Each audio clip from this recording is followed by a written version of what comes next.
উপস্থিত রয়েছেন সালকা উপজেলার এবং মুক্তিযোদ্ধা বিন্দু ও তার পরিবার বিন্দু ও মুক্তিযোদ্ধা সন্তান বিন্দু। আসলে আজকে এখানে সংক্ষিপ্ত করতে হবে রোজার মাস। আপনারা সকাল 9টায় থেকে আজ 3টে পর্যন্ত এখানে সবাই অপেক্ষায় রয়েছেন এই সংবর্ধনার জন্য। অনেক কষ্ট করে আছেন, কারণ দীর্ঘ 9 মাস বিনিময়ে কষ্ট করে দেশ স্বাধীন করেছেন। আপনারা তো আগে থেকে কষ্ট নিল, কিন্তু এখানে আমাদের এই মুক্তিযোদ্ধা যারা এখানে উপস্থিত আছেন, আমাদের নেত্রী সৈয়দা শাহজাহান চৌধুরী তিনিও একজন মুক্তিযোদ্ধা ছিলেন। তার সন্তান শাহাদ আকবর লাবু চৌধুরী সংসদ সদস্য, তিনি তার সন্তান হিসেবে এখানে সংসদ সদস্য হয়েছেন, কিন্তু তার এই জায়গা আসার কথা ছিলেন। আপনারা জানেন সালকা এবং নগরকান্দা দুইটা উপজেলা একই সময়ে যদি কোনো অনুষ্ঠান হয়, তাহলে যে কোনো সময় একটা উপজেলায় অংশগ্রহণ করতে হয়। সেজন্যই তিনি নগরকান্দা অংশগ্রহণ করেছেন, এখানে তার নিজের এলাকা, এই জন্যই তিনি এখানে আসেন নাই। আমার মামু মুক্তিযোদ্ধা বাদশু মামু তিনি সংসদ সদস্যের সম্বন্ধে কথা বলেন এবং দলের সেক্রেটারি দলের লোকজন উপস্থিত হন নাই সেই ব্যাপার। কিন্তু আমাদের এই সালকা উপজেলায় মুক্তিযোদ্ধার যে কোনো অনুষ্ঠানে আমাদের সর্বোচ্চ সম্মান আমাদের সালকা উপজেলা যে কয়জন ইউনি এসেছেন সবাই সেটা আপনাদের করেন। এবং আমরা উপজেলার চেয়ারম্যান হিসেবেও কোনোদিনও আপনাদের কোনো মুক্তিযোদ্ধাদের সাথে, কোনো ছেলে সন্তানের সাথে কোনোদিনও মনে করেন যে আমরা জাতির শ্রেষ্ঠ সন্তান হিসেবে আপনাদের মূল্যায়ন আমরা করি। কিন্তু আপনারা যারা মুক্তিযোদ্ধা হয়েছেন, জাতির শ্রেষ্ঠ সন্তান হইয়া জাতির জনক বঙ্গবন্ধু শেখ মুজিবুর এই দেশ স্বাধীন করেছেন, তার কন্যা জননেত্রী শেখ হাসিনা এই দেশ পরিচালনা করতেছেন, কিন্তু আপনারা মুক্তিযোদ্ধা আছেন, কিন্তু জাতির জনক বঙ্গবন্ধু শেখ মুজিবুরের আদর্শকে আপনারা অনেক মুক্তিযোদ্ধা আপনারা মানেন না। যখন নির্বাচন আছে তখন বলি আপনার তার মেয়ে জননেত্রী শেখ হাসিনা দেশ পরিচালনা করেন, কিন্তু তার পক্ষে একটু কাজ করেন নাই। এইসব কথা যদি আমরা উপজেলার চেয়ারম্যান বলি, তাহলে আপনারা কালকে আমাদের বিরুদ্ধে মানববন্ধন মনে করেন শুরু করবেন। কিন্তু আপনাদের নীতিও তো মনে করেন নীতি ভাগাভাগি হয়ে গেছে, যে একজন যার নেতৃত্ব আজকে মনে করেন দেশ স্বাধীন করেছেন, আপনারা তার নেতৃত্ব আপনারা মানেন না। কিন্তু আজকে আমাদের দেখা গেছে এই প্রতি নির্বাচন আসলে আপনাদের ছেলে সন্তানদের বলে দেওয়া উচিত যে বঙ্গবন্ধুর কন্যা জননেত্রী শেখ হাসিনা তার আদর্শকে বঙ্গবন্ধু আসলে বাস্তবায়ন করার জন্য সমস্ত মানুষ, সমস্ত মুক্তিযোদ্ধার ছেলে সন্তান মিলে আমাদের একসাথে কাজ করতে হবে।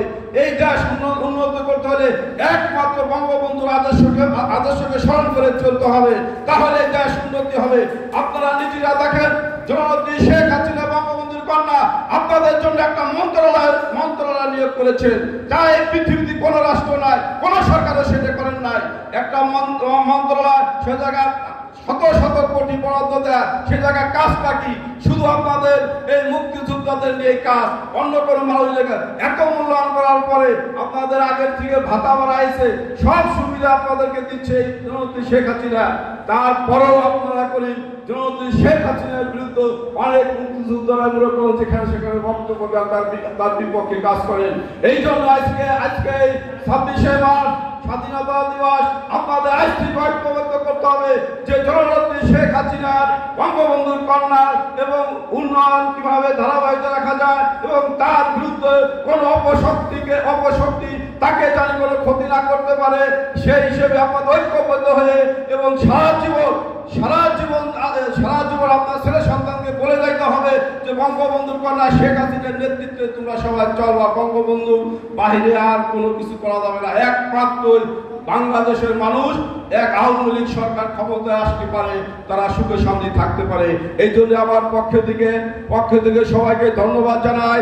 আর আমার মুক্তিযোদ্ধা বাদশু মামাকে বলি, আপনি যে কথা বলেছেন যে উপজেলার বিভিন্ন দপ্তরে বিভিন্ন জায়গায় এবং রং সাহায্য করা হয়, কিন্তু আপনাদের মুক্তিযুদ্ধ অফিস সেটা কোনোদিনও করি আমাদের ওখানে এবং রং সাহায্য করা হয় না। এই 5 বছরে আমি দেখি নেই। কিন্তু কারণ আছে, একটা কারণ সেখানে উপরে বিদ্যুৎ অফিস নিচে বিভিন্ন ভাড়া থাকে, তারা এটা করে। এই জন্য আমাদের ওয়েরো সাহেবের দোষ এখানে দিবেন না, কারণ তার প্রচেষ্টা, তার চেষ্টা, কোনো মুক্তিযোদ্ধাকে তিনি সবসময় সর্বশ্রেষ্ঠ হিসেবে তিনি রাখতে চাই এবং সেইভাবে আপনাদের ব্যবহার করে এবং আপনাদেরকে নিয়ে আমি উপজেলার চেয়ারম্যান, আমার বয়সও শেষ হয়ে গেছে এবং আমার আর মাত্র নির্বাচন, আগামী মাসটার পরের মাসে নির্বাচন, এবং আমার ধারা যদি আপনারা কোনো মুক্তিযোদ্ধার ছেলে সন্তানের মুক্তিযোদ্ধার কষ্ট করে থাকেন, সমাজ দৃষ্টি করিয়া আপনাদেরকে নিয়ে চেয়ারম্যান থাকি আর না থাকি আপনাদেরকে নিয়ে সালতা উপজেলাকে সুন্দরভাবে